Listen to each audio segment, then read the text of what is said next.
ఐజేఎస్ఆర్ ఏందయ్యా ఇది? మేరా యువ భారత్ కార్యక్రమంలో విద్యార్థులకు ఎండదెబ్బ, సరిపడా కుర్చీలు లేక యువకులు నాయకులు ఎండలోనే కూర్చోబెట్టిన అధికారులంట. అయ్యయ్యో పాపం. మరి ప్రోగ్రాం చేస్తున్నప్పుడు టెంట్ వేస్తే ఏందంటేడా?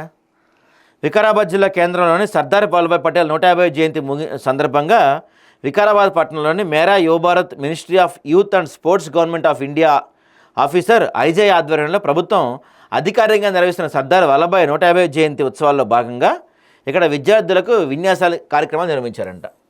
సుమారు 400 మంది పైగా విద్యార్థులు వచ్చారు. ఈ కార్యక్రమంలో పాల్గొనేందుకు వచ్చిన విద్యార్థులను ఎండలో కూర్చోబెట్టడంపై విమర్శలు వెల్లువెత్తున్నాయి. ఈ కార్యక్రమానికి ముఖ్య అతిథిగా చేవెళ్ల ఎంపీ కొండా విశ్వేశ్వరరెడ్డి వచ్చారు. జిల్లా యూత్ వెల్ఫేర్ ఆఫీసర్ ఐజే ఆధ్వర్యంలో ఈ కార్యక్రమం కొనసాగింది.